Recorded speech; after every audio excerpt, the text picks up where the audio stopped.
Hey guys, today we're diving into loose leash walking, one of the most popular skills to teach a dog.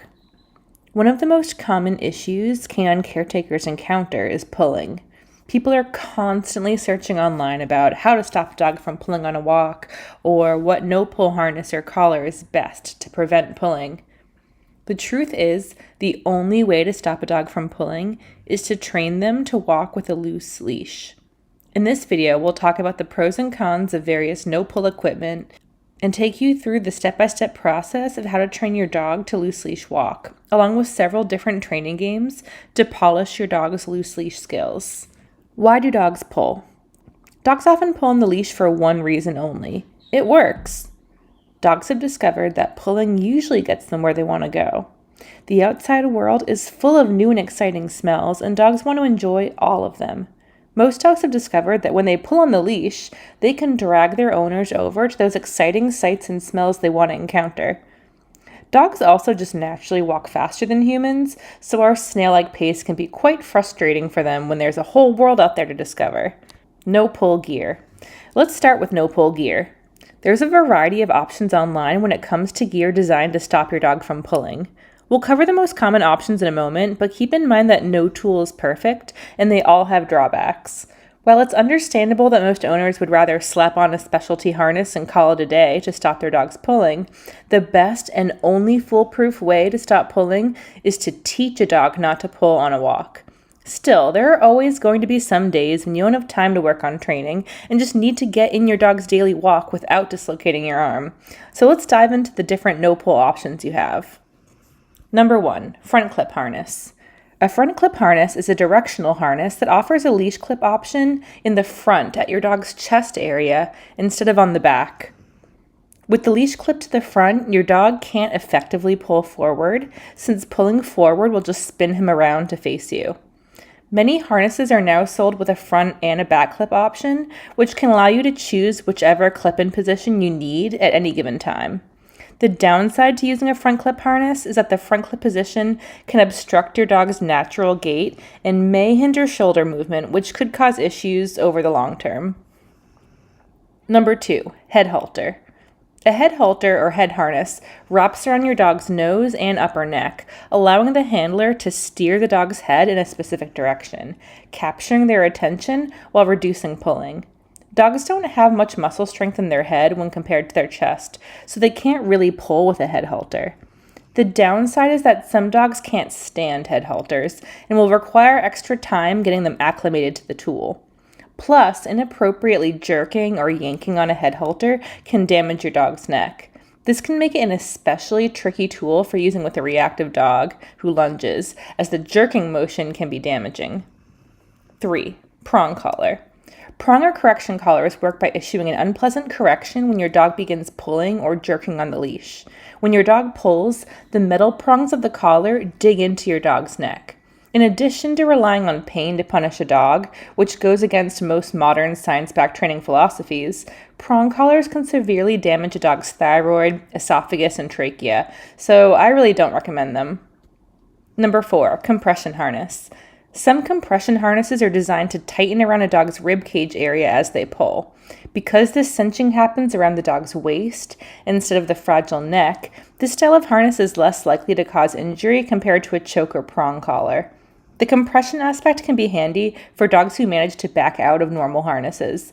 However, these can still be damaging to dogs with joint issues or puppies whose bodies are still developing. Okay, so we've explained some of the major drawbacks of the most popular anti-pull gear. Now let's talk about the gear you should use to teach your dog loose leash walking. Gear you'll want: flat collar or harness. A lot of folks like to walk their dog in a flat collar, which is aka just a normal standard collar. But harnesses work fine too. Martingale collars can be a good option for dogs who try to back out and slip through a standard collar. I personally use a harness because Remy has neck damage from his previous home. Someone either had Remy on a prong collar or left him outside on a tie-out for hours because when even the slightest bit of tension is put on his neck, he'll start coughing and gagging up a storm. There is nothing wrong with doing loose leash training with a standard back clip harness. Some people will tell you that using a harness makes a dog pull, but this just isn't true, unless your dog has been trained in sled racing or some other pulling-based dog sport. While a standard back clip harness does allow a dog to put their full weight into moving forward, it doesn't make them pull. You just might experience the effects of that pulling more, since they can put more weight into it. But make no mistake, dogs are capable of pulling on a harness or a collar.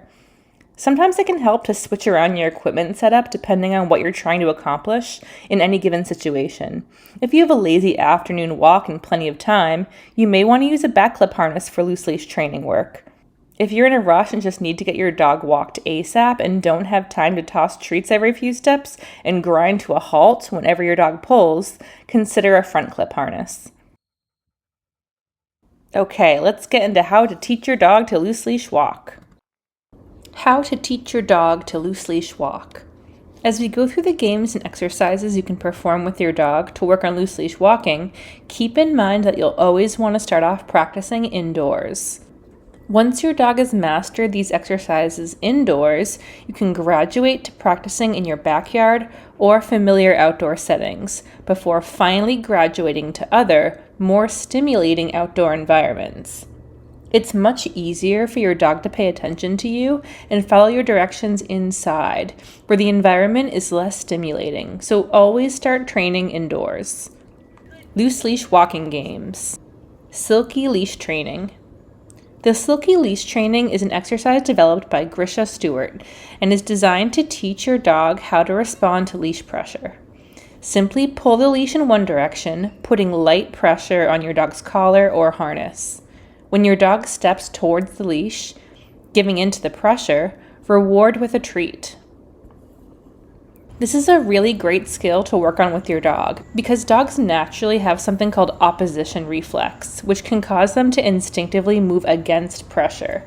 Silky leash training teaches your dog that leash pressure isn't anything to be scared or nervous about, and that giving in to leash pressure is actually a really awesome thing and results in tasty treats.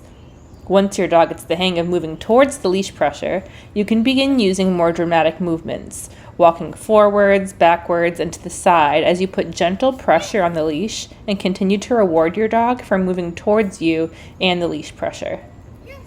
You can see here Remy struggling with his opposition reflex. He instinctively wants to pull back against the leash pressure. I'm not going to yank him towards me. I'm just going to maintain that pressure and let him think about what he wants to do. The moment he takes just a small step towards me and releases that pressure, I'm going to mark and reward him. Good job, Remy. 1, 2, 3 walking. 1, 2, 3 walking is a pattern game developed by Leslie McDermott. It works like this. Walk with your dog as you normally would, and in your head count 1, 2, 3. On 3, take a treat and give it to your dog. Continue walking and again count 1, 2, 3. And give your dog a treat on 3. 1, 2, 3. 1, 2, 3. Soon your dog will start checking in with you because he knows he's going to get a treat every few steps. At this point, continue counting to 3 and offering a treat.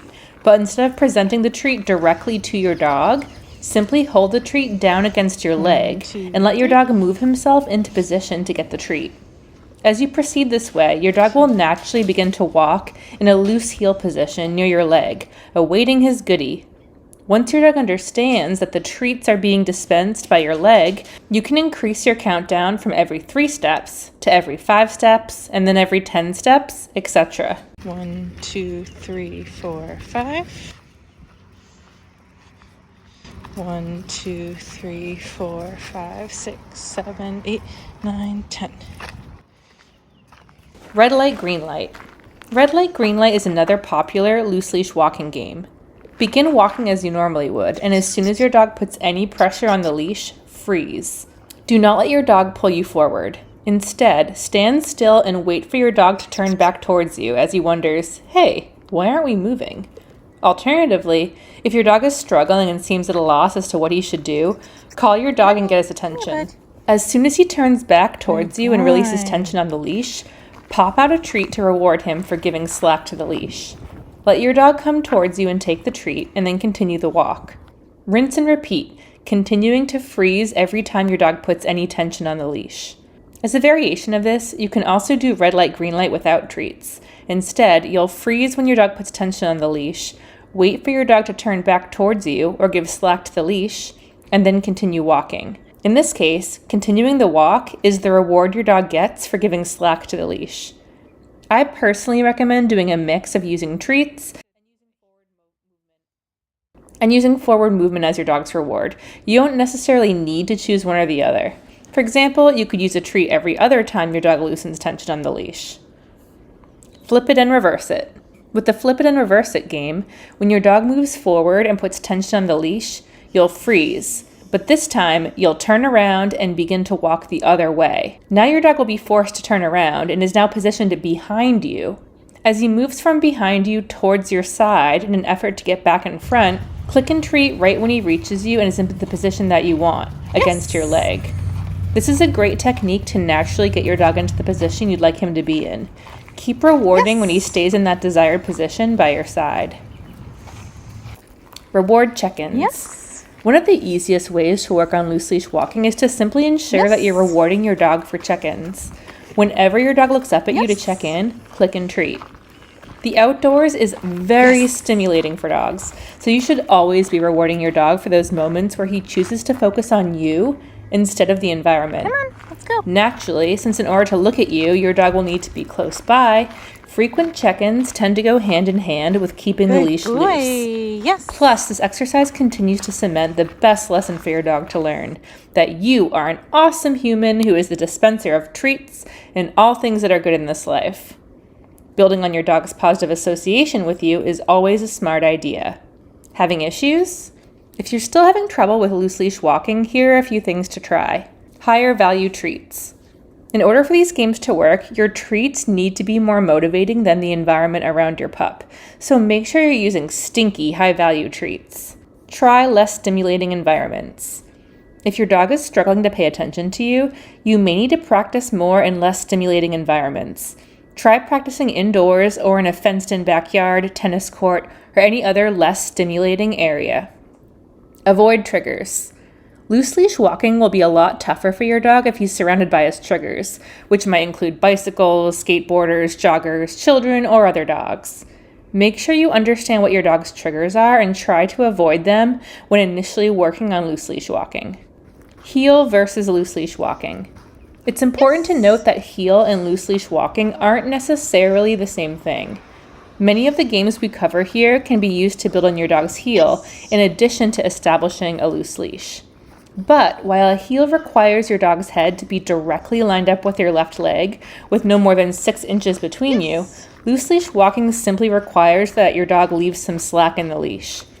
As long as your dog has a slack leash, he can walk a few steps behind you or a few steps ahead of you. And by the way, don't worry, there is nothing wrong with letting your dog walk in front of you. I actually prefer Remy to walk in front of me because I can keep a better eye on his body language and can more easily move in the direction he wants to go if there's a particularly smelly tree he wants to sniff. I'd recommend shooting for a loose leash position rather than a heel for most of your walk. You'll usually want to allow your dog some space to sniff and explore his environment, as sniffing is extremely therapeutic and soothing for dogs.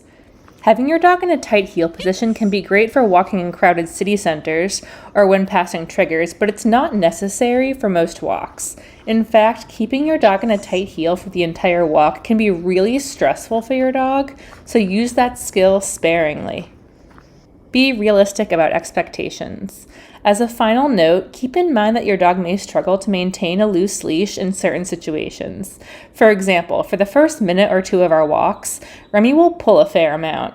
He's excited about this walk, he can't wait to get outside, and I usually don't make a big deal out of it or force him to stop because I know he's in an elevated state. After a minute or two and some of that initial excitement is over, I'll be more strict about freezing if there's tension on the leash. Remy gets a lot calmer and better with loose leash walking after the first minute or two of our walk. The same applies to the environment. On our normal walking path, I expect Remy to keep a loose leash. However, if I take Remy to a new park or beach, I can expect him to struggle a lot more because he is so excited. So I'll usually cut him some slack and might not ask him to keep the leash loose until we're halfway through the walk and he's had time to burn off some energy and some of the initial excitement has worn off. And in fact, these highly arousing and stimulating environments are great occasions to switch your dog to a front clip harness for a bit more control. This way, instead of always relying on these tools, you can just use them now and then when you need a bit of extra help. And since these tools are only being used occasionally, you'll be less likely to deal with any fallout or injury associated with their ongoing use. This is all to simply say that dogs are not robots. They are going to struggle to stay calm and keep the leash loose in certain environments, just like a child might struggle more to listen to you when they've just arrived at Disneyland. Be realistic about what to expect from your dog, and don't get frustrated if you find them struggling to maintain a loose leash in more arousing environments. Is your dog a good loose leash walker? Which techniques worked best for you? Let us know in the comments, and as always, make sure to like and subscribe to get notified about new videos from Canine of Mine. Thanks, and have a lovely day.